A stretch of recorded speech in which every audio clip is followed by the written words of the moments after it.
জাতীয় পার্টি বেশে আওয়ামী লীগ ফিরে আসার চক্রান্ত করছে। সারা বাংলাদেশে হারিকেন দিয়ে খুঁজেও আপনি জাতীয় পার্টির 100 জন সক্রিয় কর্মী আপনি পাবেন না। তারা বিভিন্ন সময় ভাড়া করে লোক এনেছে, কিন্তু আজকে আমরা দেখলাম যে তাদের এই মিছিলে 5 থেকে 600 মানুষ কিভাবে আসলো, কই থেকে আসলো? আমরা মনে করি এগুলো সব আওয়ামী লীগ। আজকে জাতীয় পার্টি বেশে আওয়ামী লীগ ফিরে আসার চক্রান্ত করছে এবং এই শহীদ বুদ্ধিজীবীদের প্রতি শ্রদ্ধা নিবেদনের নামে তারা তাদের সাংগঠনিক কার্যক্রম পরিচালনার পায়তারা করছে। আমরা আজকে এখানে কোনো পুলিশ পাইনি, আমরা দেখেছি যে সবাই যে যার মতন আসছে। আজকে যদি আওয়ামী লীগ তারা যদি তাদের ব্যানার নিয়ে আসতো তাহলে কি করতেন?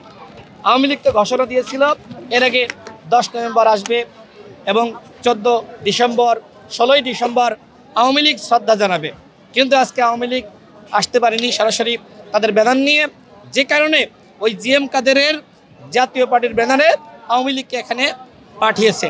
আমরা সরকারকে বলবো, স্পষ্টভাবে বলতে চাই, বাংলার মাটিতে গণহত্যার বিচার হওয়ার আগে আওয়ামী লীগ জাতীয় পার্টি এবং 14 দলের দশররা কোনো রাজনীতি করতে পারবে না।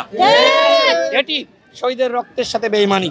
আমরা আরেকটি কথা বলতে চাই, অনেকে নানানভাবে 71কে খাটো করার চেষ্টা করে।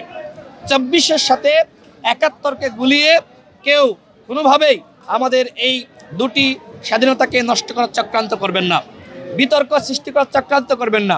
24-এ যারা শহীদ হয়েছিল তারা আমাদের গর্বের বিষয়, শ্রদ্ধার বিষয়, তাদেরকে আমরা ভালোবাসি, সম্মান করি। একই সাথে 71-এ যারা জীবন দিয়েছে, ত্যাগ স্বীকার করেছে, তাদের অবদান কোনোভাবেই অস্বীকার করা যাবে না। আমরা 71-কে বিশ্বাস করি, 24-কে বিশ্বাস করি। আমরা মনে করি যে নতুন বাংলাদেশ আমরা পেয়েছি, এই নতুন বাংলাদেশ পাওয়ার জন্য 2000 মানুষ শহীদ হয়েছে এবং একই সাথে প্রায় 30,000-এর অধিক আজকে আহত যোদ্ধারা হাসপাতালের বিছানায় কাতরাচ্ছে। সুতরাং আজকে যদি আওয়ামী লীগ এবং জাতীয় পার্টিকে রাজনীতি করতে দেওয়া হয় তাহলে শহীদের রক্তের সাথে বেঈমানি করা হবে। সরকারকে বলবো, আজকে এই শ্রদ্ধা নিবেদনের নামে জাতীয় পার্টি এবং আওয়ামী লীগ যে ফিরে আসার চক্রান্ত করেছে, অনতিবিলম্বে তাদের বিরুদ্ধে সাংগঠনিক এবং রাজনৈতিক ব্যবস্থা নিতে হবে।